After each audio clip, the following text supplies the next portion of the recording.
Sweet potato is one of the best additions to your diet, and today I'm going to tell you why. This tuber is the 7th most consumed source of unprocessed carbohydrate in the entire world. I'm going to quickly show you its nutritional value, how its compounds could have the ability to prevent certain diseases, or even how it can help you maximize your performance and lose fat at the same time. Finally, here are 4 key precautions to keep in mind when consuming it. To hear them, stay until the end of the video. Although sweet potato is increasingly present in modern healthy diets, we have data of its existence dating back to 8000 BC in Peru. As a technical name, Ipomoea batatas belongs to the family of Convolvulaceae. It is a tuberous root similar to the potato, although, as you will see, more interesting nutritionally. Its color varies from a pale yellow to an orange, red, brown, or even purple. And it's not just a whimsical aesthetic detail. The different color changes as the bioactive compounds contained in this wonder of nature do, and you can find it under other names. We have batata in Spain, Europe, and North Africa, camote in Mexico, Central America, Peru, or Ecuador, sweet potato in English, moniato in Cuba or Dominican Republic, apichu in Peru, or chaco in Argentina and Uruguay. It's also called Malaga potato, after my city. What's the historical reason behind this name? This tropical American tuber filled the holds of Columbus's caravels on his first voyage, originating from the island baptized as Hispaniola, currently shared by the states of Haiti and the Dominican Republic. In Spain, it found an ideal cultivation area on the Malaga coast, especially in the Axarquía, earning that nickname. Now, let's see what it can offer you.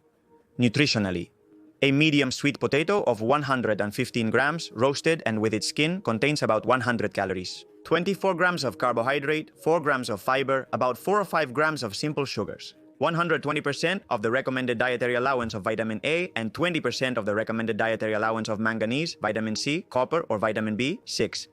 What conclusions do we draw from this? The first would be that it has an energy density of 0.8, quite moderate. Also from its carbohydrate content, no more than 20%. They are simple sugars in a fiber-rich nutritional matrix that cushions their impact. Its vitamin A content is one of the highest, and you know that this vitamin is tremendously important in the care of sight and skin. So, you understand the relationship well. The carotenoids present in sweet potatoes are plant pigments that turn into retinol in your body, which is the active form of vitamin A and is naturally found in animal-based foods, for example, liver, eggs, and dairy. In fact, those compounds, like carotenoids, deserve a separate mention. The sweet potato is a source of bioactive compounds. The sweet potato contains many interesting bioactive compounds, but we are going to mention 3. Beta-carotene is the carotenoid pigment responsible for its vibrant orange color. It is a provitamin A precursor of the same, and your body converts it into vitamin A as needed. The intestinal enzyme that does this for the most nerdy is the beta-carotene 15,15 dioxygenase. Interestingly, if you consume too much beta-carotene, its excess is stored in adipose tissue, fat, and your skin, which can give you a yellowish hue.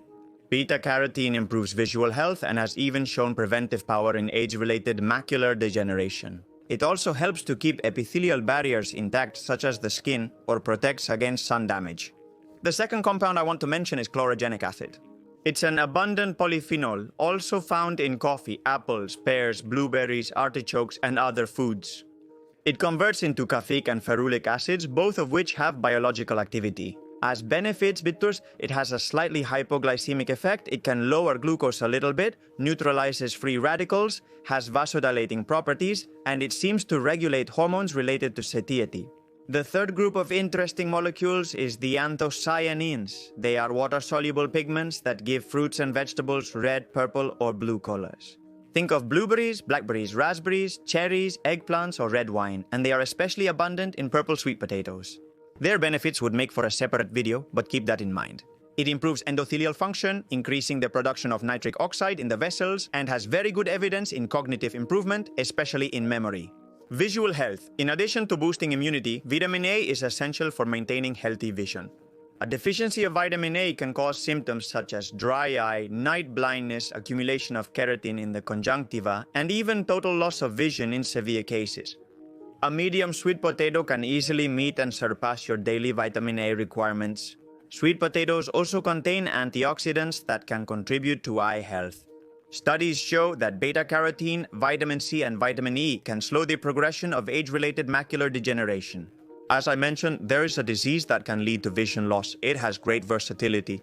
A creamy and sweet puree to accompany meats, crispy chips as a starter, a fluffy cake for dessert, and even an exotic base for a curry. Sweet potatoes' varied textures based on cooking method make it a highly versatile food. Its natural sweetness combines with spices and herbs, citrus and nuts, opening a wide range of flavors from savory to sweet. It can be roasted, fried, pureed, or creamed. Microwaving works if you're in a rush. A very versatile food. Sweet potatoes are very useful for athletes. Let's explore why. The athlete, amateur or professional, has the sometimes complex mission of replenishing their glycogen stores after training. Why? To prepare for the next training session and improve the adaptations achieved in training. This goal can be achieved with many foods or supplements, but sweet potato is a great choice and one that I use most often. A 3.5 ounces medium sweet potato has around 0.7 ounces of net carbs, excluding fiber, depending on your carbohydrate needs, the timing of intake, and the sport you're involved in. You probably have to supplement it with other carbohydrate sources or eat a lot. Sweet potato? Why? Well, because sweet potato is a very satisfying food, one of the most satisfying, friendly with the glycemic profile. Can a food rich in carbohydrates be beneficial in type 2 diabetes? Of course. Regular consumption of it improves insulin sensitivity and regulates glucose for various reasons. It contains anthocyanins and polyphenols that improve insulin sensitivity. As we will see below, prebiotic fiber generates greater production of butyrate, which also improves insulin sensitivity. Do I remind you that you have this video only about butyrate? And a third mechanism, although in this case only demonstrated in preclinical studies, could stimulate the endogenous secretion of glucagon-like peptide, one which would result in lower blood glucose. Postprandial. A food is healthier if it supports your digestive health. So let's see what sweet potato can do for you in this regard.